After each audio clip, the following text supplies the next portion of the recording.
دلی کا بڑا مشہور واقعہ، دلی کا بڑا مشہور واقعہ ہے کہ ایک عالم آئے، انہوں نے نماز کے اندر آمین زور سے کہہ دی، نماز کے فوراً بعد لوگوں نے پکڑ لیا فوراً، یہ کیا نیا کام تم نے کر دیا؟ انہوں نے حدیث رسول سنائی، پیارے نبی صلی اللہ علیہ وسلم کی حدیث سنائی کہ میں نے جو کیا ہے یہ نبی کی سنت ہے۔ تو اس ملک کے باشندوں نے، عوام نے نہیں، یہاں جو علماء کہلاتے تھے، انہوں نے جو جواب دیا تھا وہ کیا تھا پتہ ہے آپ کو؟ ان کا جواب تھا مارا بحدیث چے کار گر قول امام داری بیار۔ فارسی میں کہا تھا کہ ہمیں حدیث سے کیا لینا دینا ہے، امام صاحب کا کوئی قول ہے تو لاؤ ہم اس کو مانیں گے۔ یہاں تقلید کا ماحول تھا، یہاں مسلک پرستی کا ماحول تھا، یہاں فقہ حنفی سے آگے کچھ دیکھنا جرم تھا۔ ایسی حالت میں انہوں نے حدیث بیان کی قبول نہیں کی، وہ سمجھ گئے، انہوں نے کہا کہ آپ اپنے عالم کے پاس لے کر چلو، تم میں سے جو بڑے عالم ہیں ان کے پاس لے کر چلو۔ لے کر گئے، انہوں نے کہا کہ میں نے جو عمل کیا فلاں حدیث پہ عمل کیا ہے، عالم نے ان کی تائید کی، کہا اللہ کے نبی کی ایسی حدیث ہے، تب جا کر ان کی جان چھوٹی۔ اس پس منظر میں یہاں پر خاص طور پر تقلید کے مقابلے میں بات ہوئی۔ دیکھو میں یہاں بتاتا ہوں کیسے یہاں مسائل پر بات زیادہ ہوئی، ایمان اور عقیدے کے مسائل بعد میں آئے، تقلید کے مسئلے پہ زیادہ بات کیوں ہوئی؟ آپ کو میں بتاؤں، اس دعوت کی ایک پہچان ہے۔ حضرت سفیان ثوری رحمت اللہ علیہ کہا کرتے تھے کہ جب تم ملک شام میں رہو، اذا کنت بالشام فحدث بفضائل علی، جب ملک شام میں رہو، ملک شام میں حضرت معاویہ اور ان کے چاہنے والوں کا غلبہ تھا، کہا جب ملک شام میں رہو تو حضرت علی کے فضائل بیان کرو، اس لیے کہ ان کے دلوں کے اندر حضرت علی کے لیے کہیں ناراضگی ہوگی، علی کے فضائل بیان کرو۔ وَإِذَا كُنْتَ بِالْعِرَاقِ، لیکن وہی عراق کے علاقے میں آؤ جہاں حضرت علی کے چاہنے والے زیادہ تھے، فحدث بفضائل عثمان، حضرت عثمان کے فضائل بیان کرو کہ ان کے دلوں میں حضرت عثمان کے لیے ناراضگی۔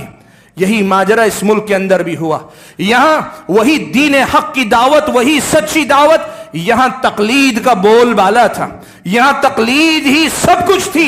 ایسے ماحول میں اہل علم نے عمل بالحدیث کا نعرہ دیا، عمل بالحدیث کا نعرہ دیا، کہا کہ تقلید نہیں، حدیث پر عمل ہونا چاہیے، اور حدیث پر عمل ہونے کے نام پر اہل حدیث کے نام پر ان کی شناخت ہوئی، پہچان ہوئی، اور اسی حوالے سے وہ پہچانے گئے۔ اور اسی بیک گراؤنڈ میں یہ آمین بالجہر، رفع الیدین، یا فاتحہ خلف الامام، یا پھر یہ کہ 8 رکعت تراویح کا مسئلہ، اگر یہ جو مسائل میں نے آپ کے سامنے گنا، یہ مسائل اس بیک گراؤنڈ میں ہائی لائٹ ہو کر آئے کہ ان مسائل پہ زیادہ لکھا گیا، زیادہ بولا گیا، ادھر سے تائید میں، ادھر سے مخالفت میں، دونوں طرف سے جو کتابیں لکھی گئی ان مسائل پر، یہ ہائی لائٹ ہوئی۔ ورنہ مسئلہ اصل کیا تھا؟ مسئلہ اصل اتباع کتاب و سنت کا تھا، اور اتباع کتاب و سنت کے معاملے میں ائمہ کرام کی تقلید، مسلکی تعصب، مسلکی جمود، اپنے مسلک یا امام کی بات سے آگے کچھ صحیح ہو ہی نہیں سکتا، یہ جو جمود تھا اس کے خلاف یہ تحریک چلی تھی۔ اب یہاں شروع ہوئے وہ سارے الزامات۔ ہوا کیا؟ میں آپ کو وہ بھی بتا دوں، 2-4 الزام میں نے ذکر کیا، ان کا بھی تذکرہ کر دوں۔ ہوا یہ کہ سب سے پہلے تو کہا گیا 4 مسلک برحق ہیں، یہ 5واں مسلک ہے، یہ بعد میں وجود میں آیا، یہ ہندوستان میں وجود میں آیا۔ غلط ہے، جو یہ کہتے ہیں وہ غلط کہتے ہیں، ان کو چاہیے کہ جا کر پرانی کتابیں پڑھ کر دیکھیں۔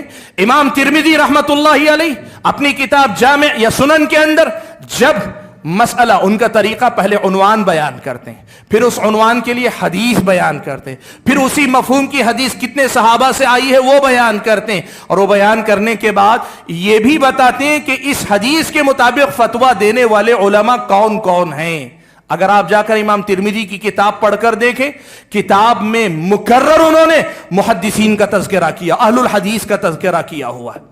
اگر اہل حدیث ہندوستان کا کوئی فرقہ، کوئی جماعت تھی، تو امام ترمذی جن اہل الحدیث کا تذکرہ کر رہے ہیں وہ کون ہیں؟ اس کا بھی جواب دیا لوگوں نے، کہا اس سے مراد فن حدیث کے ماہرین تھے، کوئی مسلک نہیں تھا۔ فن حدیث کے ماہرین تھے، کوئی مسلک نہیں تھا۔ اللہ کے بندو، امام ترمذی جن کا ذکر کر رہے ہیں مسلک کے طور پہ ذکر کر رہے ہیں، مسلک کے طور پہ، فن کے ماہرین کے مسائل نہیں بیان کر رہے ہیں، فقہی مسلک کے طور پہ امام ترمذی بیان کر رہے ہیں۔ میرے بھائیو، محدثین کرام کا یہ منہج اس دور سے چلا آیا ہے جب نبی علیہ الصلوۃ والسلام کے زمانے کے بعد صحابہ کے بعد تابعین سے محدثین کرام نے اس دین کو لیا اور لے کر دین کے ہر مسئلے کی حفاظت کی۔ اب سوال